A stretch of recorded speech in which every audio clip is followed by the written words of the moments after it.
2014 का इलेक्शन अगर आप लोगे तो वो एक सोशल मीडिया का ही इफेक्ट था कि हर कोई जानता है। उस कमेटी का नाम अभी एमिरेट्स कोकन कमेटी के नाम से मशहूर हो चुकी है। को यहाँ रुकना चाहूँगा। जी आप पे एक इल्ज़ाम भी है, जी मैं ये बाद में क्वेश्चन पूछने वाला था, जी लेकिन आपने ये कहा कि नज़ीर भाई सियासी भी हैं।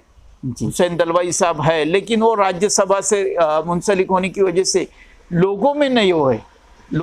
ट्विटर की एक असली मीन्स खास बात जो है कि आप लोग डायरेक्टली पीएमओ को भी ट्वीट कर सकते हो, जी आप लोग डायरेक्टली सीएमओ को भी ट्वीट कर सकते हो। आप क्या बोलते हैं ना कि कोकनी में जो बोला जाता है, सांप भी मरे और लाठी भी न टूटे। हाँ। लेकिन बाद में मेरे को पछतावा होता है कि यार ये मैंने कमेंट नहीं करना चाहिए था, क्योंकि ये मेरा नहीं है, मीन्स मेरा कल्चर ये नहीं है। तो बैरिस्टर अंतुर साहब जब लंदन से बैरिस्टर बन के इंडिया में आए और यहाँ पे सोशली जब एक्टिव हुए, तो उस वक्त उन्हें किसी पॉलिटिकल लीडर ने मशवरा दिया था कि आप किसी भी पॉलिटिकल पार्टी को ज्वाइन कीजिए। तो हमें सोशल मीडिया को यूज़ करना है, सोशल लाइफ को भी उतना ही करना है, और इससे अर्निंग भी होती है। मेरा आखिरी कमेंट यही रहेगा कि कोकनी मॉनिटर पे मैं अपना इंटरव्यू दे रहा हूँ अखलाक जनाब के साथ में, तो आप इस चैनल को ज़रूर सब्सक्राइब करें।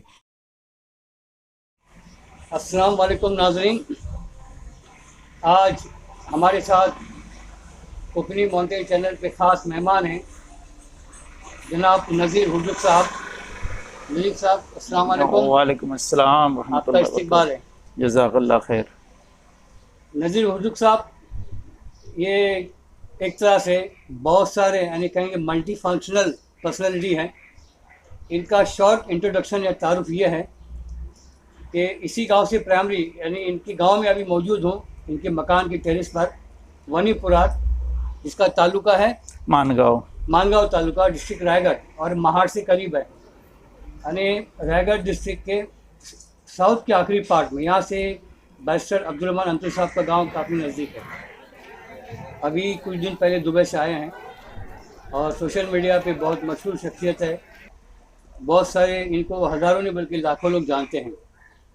इनकी प्राइमरी एजुकेशन इसी गांव में हुई और इनका एजुकेशन ऐसी बहुत सारी जगहों पे हुआ। यहाँ से जो करीब वहूर, वहाँ के स्कूल में 1 साल रहे। फिर यहाँ से करीब जो शहर है गोरेगांव, वहाँ की AKI स्कूल में भी इन्होंने तालीम हासिल की। उसके बाद ये पनवेल में, फिर महाराष्ट्र कॉलेज मुंबई जो फेमस है, वहाँ से ग्रेजुएशन किया। और लॉ में भी इन्होंने स्टडी की। ग्रेजुएशन के बाद जो 3 साल का लॉ होता है, तो 2 साल किया, और फाइनेंशियल कंडीशन ठीक नहीं होने की वजह से इन्होंने ड्रॉप आउट लिया। और उसके बाद इन्होंने अपने जॉब वगैरह शुरू किया, और जॉब शुरू करते हुए अपने सारे पूरे कुंबे को, ख़ानदान को सपोर्ट भी किया, और आज एक अच्छी पोस्ट पर हैं, दुबई में फाइनेंस मैनेजर के तौर पर हैं। और इनकी अपनी कुछ कंपनीज की में इनकी पार्टनरशिप भरा भी है। तो नज़ीर साहब, आप से कुछ सवाल इस तरह के कि सोशल मीडिया का इम्पोर्टेंस क्या है, इस टॉपिक पे हम आपसे बात करने वाले हैं। इसलिए कि आप सोशल मीडिया पे काफ़ी एक्टिव हैं और आपके ग्रुप्स भी हैं जो अगले सवालात में आएंगे। तो आपकी क्या मतलब ये मशवरा कि सोशल मीडिया जो टूल्स हैं या एप्स हैं? सोशल मीडिया ज़हमत भी है और रहमत भी है मेरी नज़र में। अगर आप सोशल मीडिया को पॉजिटिव लोगे तो आपके लिए वो रहमत का ज़रिया बनती है, लेकिन आप उसको निगेटिव में लोगे तो आपके लिए ज़हमत का भी ये बन जाता है। मेरे ख़्याल से हम लोगों ने सोशल मीडिया को मस्बत तरीके से लिया। मैं पर्सनली मैं ये बिलीव करता हूँ कि मैं पूरी तरह से हर इंसानियत को यूनाइटेड देखना चाहता हूँ, और और ये यूनिटी लाने के लिए मैं अपने इलाके को पहले मरकूज़ किया, एक मीन्स बेस बनाया। मेरा इलाका बोलने का मकसद है कि कोकन, मैं कोकन से ताल्लुक़ रखता हूँ और मेरे दिल में कोकन के लिए मोहब्बत भरी हुई है। तो उस कोकन को एक जगह पे लाने का ज़रिया हमने सोशल मीडिया को बनाया, और एक हमने ग्रुप जो बनाया वो द वॉइस ऑफ कोकन के नाम से। वो किस पे बनाया था, कौन से ऐप पे? जो फेसबुक के ऐप से बनाया। मैं हालांकि तकरीबन बहुत सारे सोशल मीडिया के ऐप से जॉइंट हूँ। फेसबुक से हूँ, उसके बाद व्हाट्सएप से हूँ, साथ ही साथ यूट्यूब से हूँ, मेरा खुद का यूट्यूब का भी चैनल है। मैं ट्विटर से हूँ, ट्विटर में भी बहुत मैं एक्टिव रहता हूँ। साथ ही साथ दूसरे जो है जीमेल बोलो और दूसरे हॉटमेल बोलो, बहुत सारे जो ऐप्स है उससे हम लोग मुंसलिक है। कहीं ना कहीं कोई अकाउंट्स है, कोई आईडी बनी हुई है। तो इसके ज़रिए हम लोगों ने, क्योंकि जो आज की दुनिया जो है, तकरीबन आप लोगे कि एक 15-20 साल की जो दुनिया जो बनी है वो सोशल मीडिया पे ज़्यादातर से मरकूज़ हो चुकी है, और जो भी काम हो रहे हैं वो सोशल मीडिया के ज़रिए हो रहे हैं। एक एग्ज़ाम्पल के तौर पे आप ले लो, 2014 का इलेक्शन अगर आप लोगे तो वो एक सोशल मीडिया का ही इफ़ेक्ट था। सोशल मीडिया ने वो काम कर दिया, एक रिवॉल्यूशन लाया, हिंदुस्तान में रिवॉल्यूशन लाया और पूरी तरह से गवर्नमेंट को तब्दील कर दिया। आप देखिए कि किस तरह से वादे किए गए, चाहे सही वादे हो, झूठे वादे हो, सच्चे वादे हो, लेकिन सोशल मीडिया ही उसका इम्फेक्ट रहा। आज सोशल मीडिया उन्हीं लोगों के लिए तकलीफ दे भी साबित हो रहा है जो खुद उसके ज़रिए गवर्नमेंट बनाए, आज वही लोग वो सोशल मीडिया को भी गालियाँ बक रहे हैं। तो बोलने का मकसद है कि सोशल मीडिया वो चीज़ है जो नामुमकिन को मुमकिन बना सकती है। जी, नज़ीर भाई की नज़र में सोशल मीडिया एक ताकतवर ज़रिया है लोगों तक पहुंचने का, यानी चाहे वो बाद में वो दिए हुए वादे सोशल मीडिया के ज़रिए लोगों तक जो पहुंचे और लोगों का जो माइंड बना गया, और बाद में ये कहा गया कि ये तो जुमला जी, ये जुमला सियासत थी, हमने तो ऐसा कहा नहीं था। बोला गया कि बाबा 15 लाख का, तो हमने तो एक जो जुमला बोला था, इलेक्शन का जुमला था, लेकिन वही सोशल मीडिया ने उनके वो चेहरे बता दिए, जो एक तरह से जो पहले चेहरे क्या है और बाद के चेहरे क्या है वो सामने आ जाते हैं। आप खुद अभी सोशल मीडिया से ज्वाइंट हो, आप खुद यूट्यूब पे जाके देखिए, हमारे ऑनेबल प्राइम मिनिस्टर के स्पीचेस देखिए, जब वो सीएम थे तब वो लोग खुद एफडीआई के अपोजिशन में रहते थे, जीएसटी के अपोजिशन में रहते थे, और वो सारी चीज़ें सोशल मीडिया पे आज भी महफूज है। वही उनके लिए आईना बताई जाती है कि बाबा आपने ही एक चीज़ कही थी और आज आप ही उसके खिलाफ बोल रहे हैं। तो एक तरह से कि सोशल मीडिया तमाचा देने में नंबर 1 काम करता है। तो इनका ये कहना है कि सोशल मीडिया तमाचा देता है, यानी मेन स्ट्रीम जो मीडिया जो दिखाता है, हम जो टीवी चैनल पे देखते हैं, हिंदू मुस्लिम ये वो सब और झूठा जो प्रोपेगेंडा देखते हैं, एक अलग जो चेहरा दिखाया जाता है, सोशल मीडिया ये असली चेहरा दिखाने में बहुत बड़ा मददगार साबित हुआ। बेशक सोशल मीडिया ने वो भी बता दिया कि जो लोग 35 रुपये लीटर हमको पेट्रोल ला के देने वाले थे, जो डॉलर 40 रुपये तक आने वाला था कि बाबा हमारा रुपया इतना स्ट्रांग होने वाला है, उन्होंने आज बता दिया है कि बाबा उस टाइम वो जो बोल रहे थे कि हम लोग गवर्नमेंट में आने के बाद सारे लोगों को उनके कर्जे माफ़ हो जाएंगे, सब खुशहाली आ जाएंगी, विकास आ जाएगा, विकास का बच्चा भी नहीं आया और विकास भी नहीं आया। जी, आपसे एक सवाल, अभी जैसे आपने कहा जी वॉइस ऑफ कोकन आपने लोकल लोगों को जोड़ने के नियत से बनाया था, अभी उसके कितने मेंबर्स हैं और क्या इम्पैक्ट है, उसके क्या बेनिफिट्स हुए, क्या एडवांटेज मिले आपको?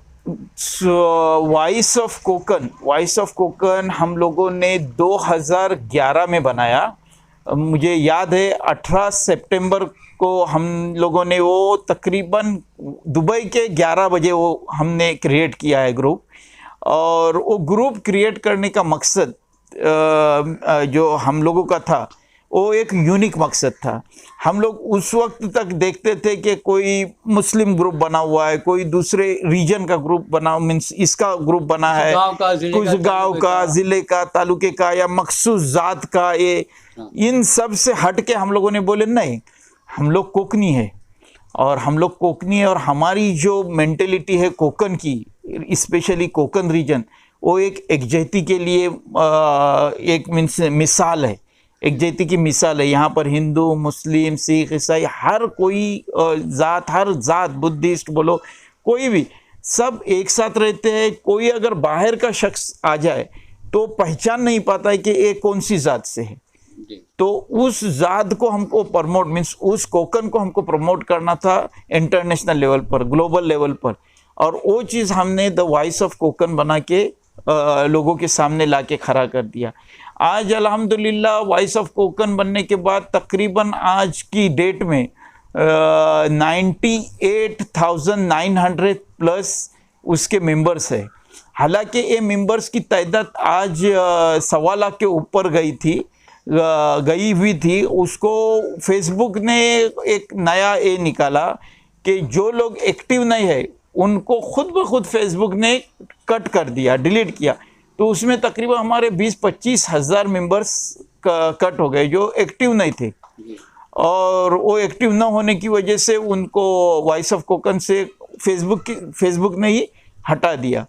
तो कुल मिलाकर आज की डेट में तकरीबन 1 लाख के करीब हम लोग पहुंच चुके हैं। तो ये लोग इतने लोगों को आपने ज्वाइन किया पिछले यानी 10 सालों में? तकरीबन 10 साल हो गए प्लेटफॉर्म पे लेकर आए जी। मैं भी इनके ग्रुप का मेंबर हूँ, शुरू से हूँ। तो मैं देखता हूँ कि वॉइस ऑफ कोकन पे हमारे हिंदू भाई बहनें जो हैं वो सुबह सुबह अस्सलाम वालेकुम लिख के भेजते हैं, यानी कितना अच्छा लगता है जी। ये मल्टी कल्चर, ये जो है रिलीजन के लोग जी एक साथ एक दूसरे के मजहब के रिस्पेक्ट भी करते हैं। जी अल्हम्दुलिल्लाह वॉइस ऑफ कोकन में एक मीन्स कुछ चीज़ें जो एडमिन के अख्तियार में आती है, और हम लोगों के साथ एडमिन के साथ हम लोगों ने कुछ मॉडरेटर बनाए हुए हैं। 3-4 हमारे मॉडरेटर है, क्योंकि इतना बड़ा ग्रुप चलाना कोई इसका काम नहीं है। एडमिन मैं हूँ, लेकिन दूसरे मेरे साथी है, नौशाद पटेल है, उसके बाद आसिफ भाई है वाडेकर, मुजम्मिल सुरवे बहुत एक्टिव है, वो भी मॉडरेटर है। उसके साथ ही हमारे 10 लोगों की एक टीम है, फ़हीम आलेकर है उसमें टीम में। उसके बाद तुम्हारे ये है फहद वाडेकर है, उसके बाद अपने मुख्तार भाई है, ज़ैनुद्दीन भाई है, उसके साथ ही साथ हम लोग 4 है। ऐसे कुल मिलाकर 10 लोग हैं तकरीबन उस ग्रुप में। तो वो एक हमने जोड़ने के बाद और कोई कमेटी दुबई वगैरह में आपने बनाई? अल्हम्दुलिल्लाह वॉइस ऑफ कोकन जब बना उसके बाद हम लोगों ने मीन्स हमको वॉइस ऑफ कोकन के ज़रिए ही मालूम हुआ कि गल्फ़ रीजन में बहुत सारे जगह पे अलग अलग कोकनियों की कमेटीज़ हैं और वो फलाह व बहबूदी के काम करते हैं। लेकिन वॉइस ऑफ कोकन बनने के बाद ही पता चला कि हमारे यूएई में, हम यूएई में रहते हुए हमारे यूएई में या दुबई में कोई भी ऐसी कोकन कमेटी ईजाद में नहीं है जो पूरे सारे कोकन को रिप्रेजेंट करे। तो वो ख्याल हमारे जहन में आ गया कि क्यों ना इसका फ़ायदा उठाया जाए, इस ग्रुप का फ़ायदा उठाया जाए। तो उस ग्रुप के ज़रिए हम लोगों ने दावत दी लोगों को कि भाई आ जाओ, हम लोग जुड़ जाए और यहाँ पर हम एक यूएई की कमेटी बनाए, कोकनी लोगों की बहबूदी के लिए एक कोकन कमेटी बनाए। मुझे आज भी याद है कि जब हम लोगों ने ये अपील वॉइस ऑफ कोकन के ज़रिए की, तो पहली मीटिंग जो हमारी हुई थी मेरे ही घर पे हुई थी देरा में, तब हम लोग तकरीबन 15 से 16 लोग जमा हो गए थे। और 15 से 16 लोग वहाँ जमा होने के बाद हम लोगों ने इस पर डिस्कस किए और फैसला किए कि अभी हम लोग आज से कमेटी ईजाद कर देते हैं। और वो कमेटी हमने उसी वक्त ईजाद की, तकरीबन जून 2012 में हम लोगों ने वो कमेटी पहली मीटिंग उस कमेटी की है कि 16 लोगों में, जो वॉइस ऑफ कोकन की फाइल्स में आपको मिलेगी, उसकी रुदाद वगैरह सारी है, एजेंडाज मीटिंग्स वगैरह की। जब अगर आप जाओगे वॉइस ऑफ कोकन पे तो वहाँ पर कौन कौन लोग थे, क्या थे, वो आपको हिस्ट्री मिल जाएगी। तो वॉइस ऑफ कोकन के ज़रिए एक तो हमने वो कमेटी बनाई, उसके बाद दूसरे भी चीज़ों में हम लोग शामिल हो गए और वहाँ पर हम लोगों ने मीन्स अपील करना शुरू किए कि वो कमेटी तो हमारा यूएई के हद तक मीन्स हम लोगों ने ये किया। आज वो कमेटी अल्हम्दुलिल्लाह फल फूल के हर कोई जानता है। उस कमेटी का नाम अभी एमिरेट्स कोकन कमेटी के नाम से मशहूर हो चुकी है और तकरीबन 2000 के ऊपर कोकनीज उसके मेंबर्स है और उसके काम भी अल्हम्दुलिल्लाह अप्रिशिएट किए जाते हैं। तो वो एक अलग है, लेकिन हम लोगों ने वो कमेटी बना के उसको वॉइस ऑफ कोकन से जुदा कर दिया, यानी उसका कोई वो वॉइस ऑफ कोकन से कोई मतलब नहीं रहा। हमारा काम था कि वो बना के दे देने का, जो कम्युनिटी संभाल ले वो कम्युनिटी संभालती है, तो उसका कोई रिलेशन नहीं रहा, लेकिन बुनियाद वहाँ से हुई। अच्छा नज़ीर भाई, आपको अगर कोई सरकार के बारे में या कोई चीज़ कंप्लेन करना है या किसी चीज़ को नोटिस में लाना है, तो ऐसे वक्त में क्या करते हैं? मैं टू बी ऑनेस्ट बोलूँ कि मुझे पहले से पॉलिटिकल और पॉलिटिक्स में बहुत बड़ा गहरा इंटरेस्ट रहा है मेरी कॉलेज लाइफ से लेके मीन्स इसमें। मैं आपको यहाँ रुकना चाहूँगा। आप पे एक इल्ज़ाम भी है जी, मैं ये बाद में क्वेश्चन पूछने वाला था, लेकिन आपने ये कहा कि नज़ीर भाई सियासी भी हैं।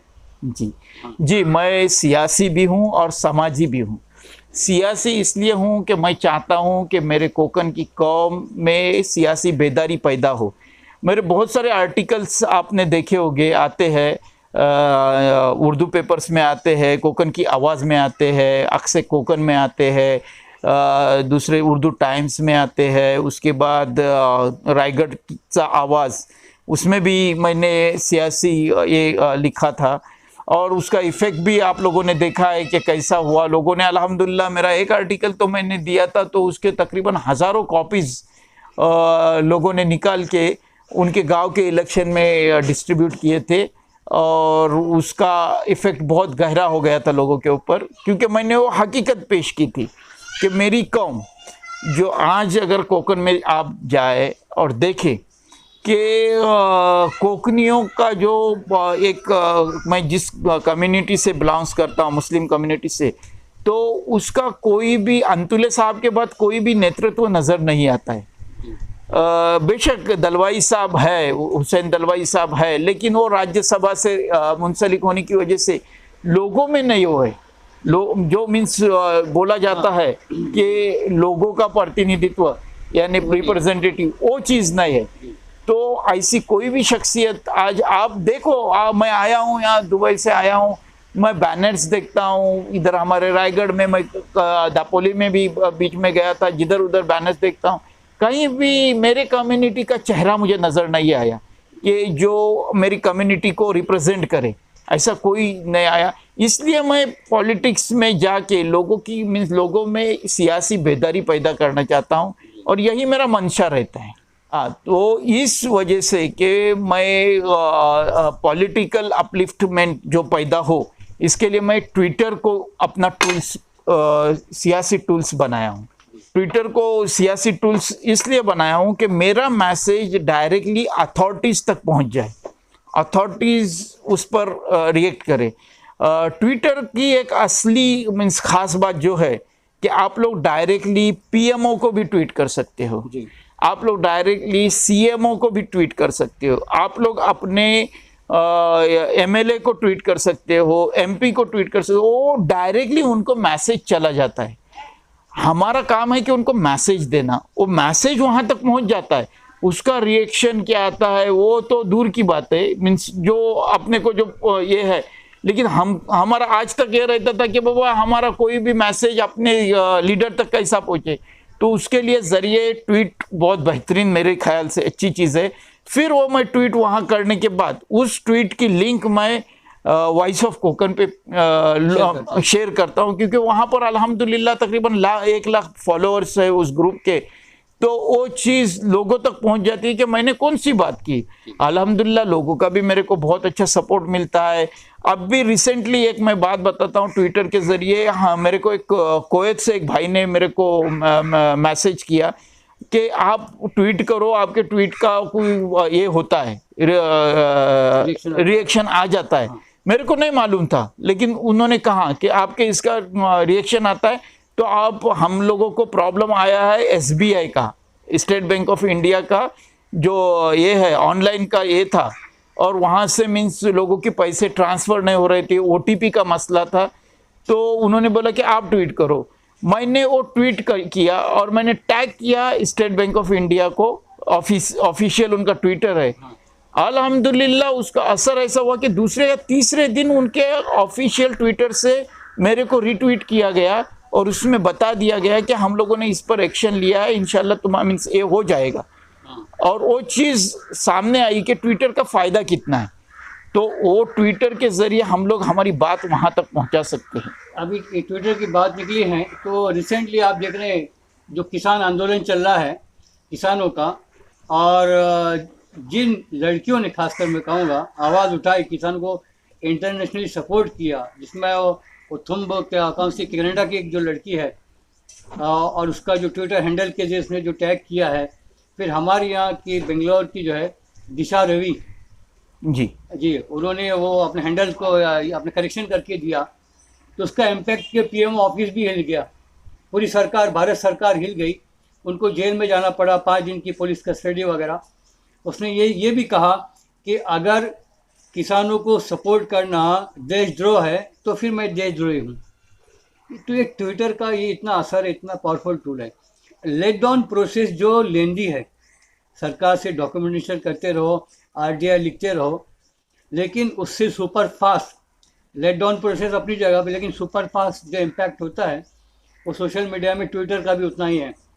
आप ट्वीट कीजिए, उनको टैग कीजिए कंसर्न अथॉरिटी को, आपको उसका असर देखने को मिलेगा।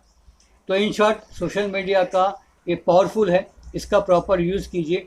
किसी को बदनाम करने, किसी की गंदगी देखने, कहीं कुछ गलत चीज़ें शेयर करने से बेहतर है कि आप उसका प्रॉपर और पॉजिटिव यूज़ करेंगे तो इंशाल्लाह रिवोल्यूशन आएगा। जी, मैं उस पर ही चर्चा करना चाहता था कि पॉजिटिविटी और नेगेटिविटी क्या है जो हम लोग देखते हैं।